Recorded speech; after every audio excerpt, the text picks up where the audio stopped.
Hello, coaches again. Coach KW here.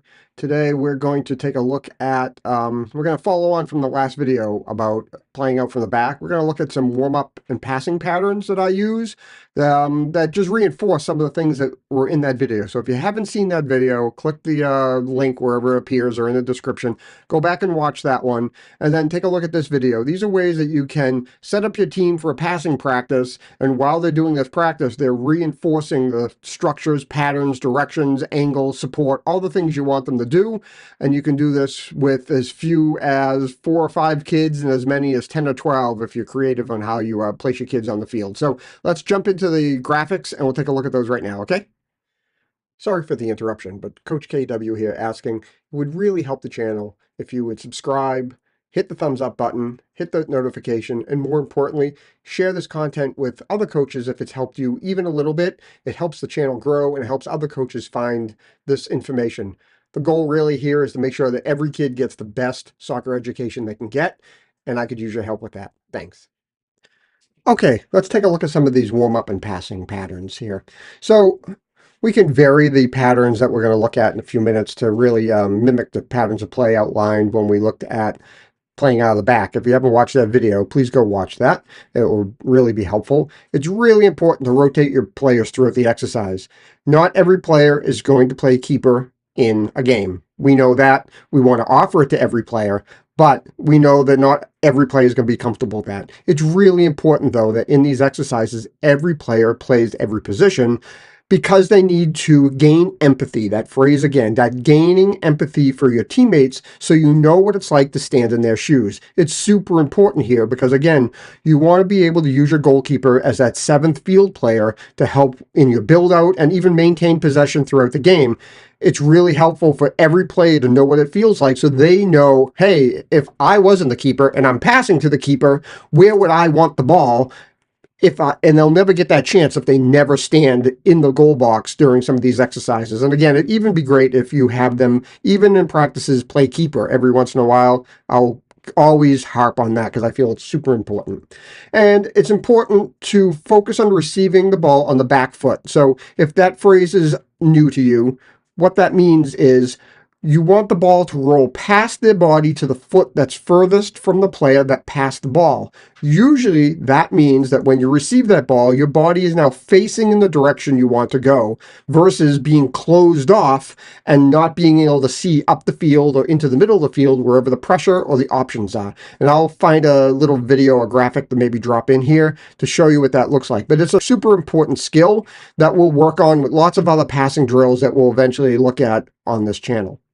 The other thing I love to show to my players, and I challenge them, is I'll either take out my tactics board, or you can use this with cones on the ground, any way you want to do it. You can even have the kids stand in positions, but here's the basic playing out of the back position or formation that we looked at in the last video. And it's really important to understand that this position, why the 1-2-3-1 is such a good formation for 7v7, is it creates all these diamonds and triangles all over the field.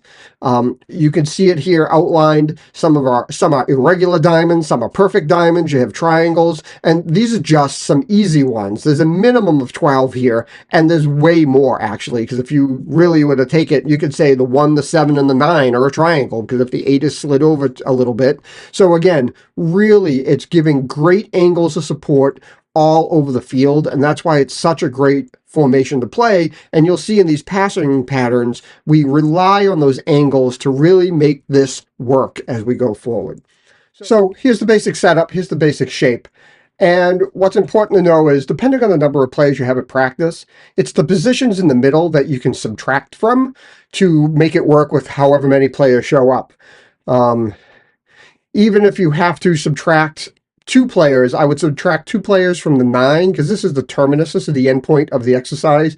So having a coach here is probably fine to have happen here. And then you can take one of the players from the keeper position and then eventually here. Because the idea is you're going to have a collection of balls, you're going to have a keeper or 2, and then you're going to play out to both sides that you keep everybody active at the same time. So in here, we're just a very basic, you dictate the pattern you want them to play. So perhaps in this version, we're telling them to play to the center back first, the number 8 second, the wide player third, then all the way out to the 9, and then we play it back. And again, all we're trying to do right now is reinforce these angles and the good skills of passing, good side foot pass, receiving with that back foot furthest away from the pass so that they open up their bodies to look forward, and scanning and looking across the field. And if you can, even though you've said it, try to get them to, quote unquote, put a name on the pass. So they call their teammate when they're getting ready to pass, so that you can start to embed some of that communication skills that are so vitally important as the game goes forward.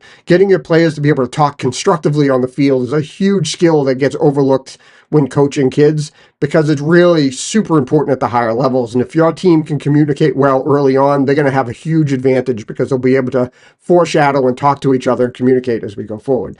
So maybe you start that way. Then maybe you vary that pattern. You tell them you want it to go out wide, then in, then up to the 9. Maybe you have them play the ball out wide and it comes up and back and up.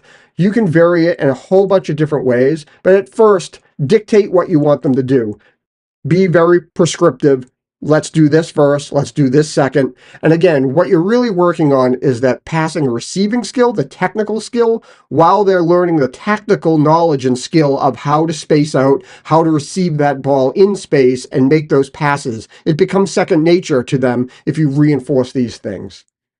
So again, we're varying the passing patterns to mimic the patterns of play. We're rotating the players throughout the exercise. We're focusing on that receiving on the back foot so they can open the body, and they're scanning when they don't have the ball. Every time the ball moves, tell them they should look around and spot another player.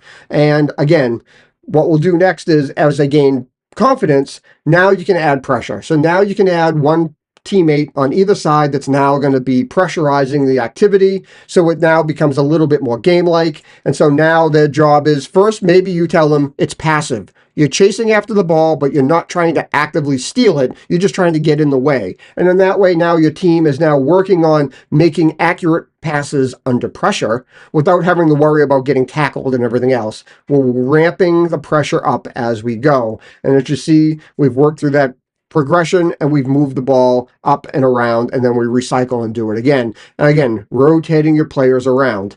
So that's the next step, is adding pressure, making it more game-like.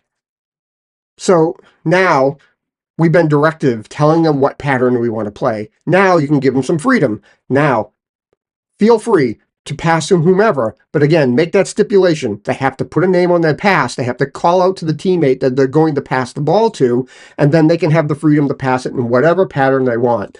So you can see here, the two sides of the field, for example, are just performing the same types of patterns. They just did it in a different order.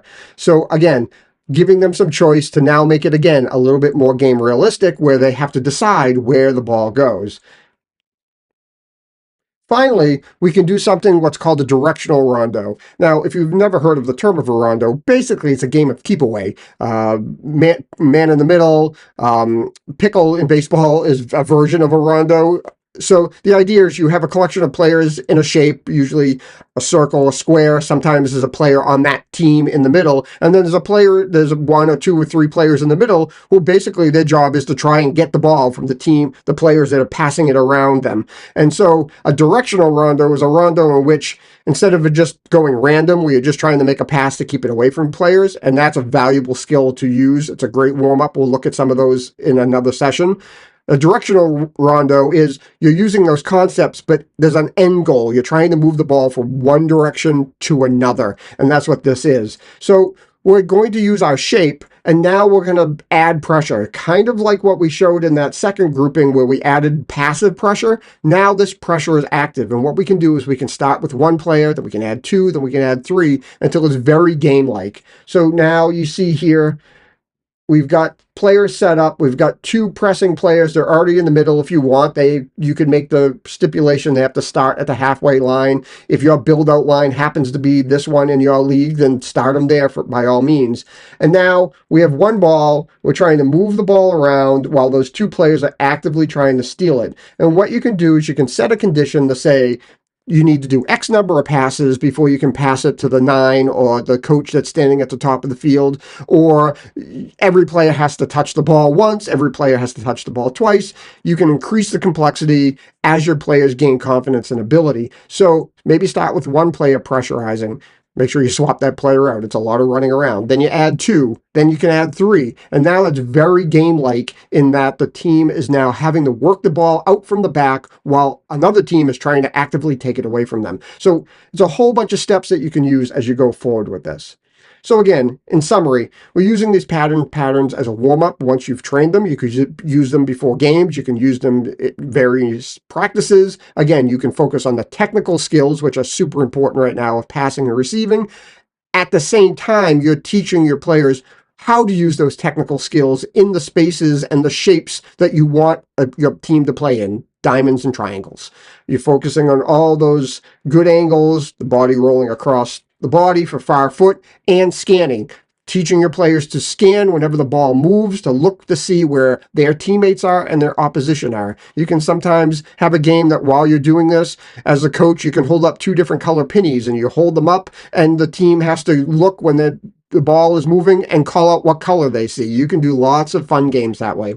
You can slowly increase the speed of play as they develop mastery of basic skills. You can add pressure, you can add conditions to make it harder and harder until you've got it to the point where it's game-like. And again, you're practicing these specific movements and the patterns of play, the train, the timing of the movements off the ball. We talked about in the previous video of playing out from the back, waiting for the second pass to happen for some of those wide players. So when you're doing your directional rondo, it's some of that activity can get worked into as well. So I hope this quick short video is helpful to you to think of ways that you can use practices to reinforce the shapes and patterns that you need to do to play out of the back. That patterning and that shape and movement with and without the ball really hits a bunch of skills. Passing skills, receiving skills, scanning skills, moving with and without the ball, supporting teammates. All the things that you want your players to learn, you can do in a controlled sequence and then add complexity to it as they get better and more comfortable at it until you get it to be game speed so that when it is in a game, they feel more comfortable performing those patterns. So I hope this is super useful to you. Until next time, I hope you guys are more successful getting your first game in that we were. I'll put a picture up here, but this is what I did yesterday. Snow in New England. So first games all over the place canceled. It's just what we live with up here. So until next time, I hope you have a great time with your kids out on the field learning, and best of luck to you if you're starting your spring season. I'll see you real soon. Bye.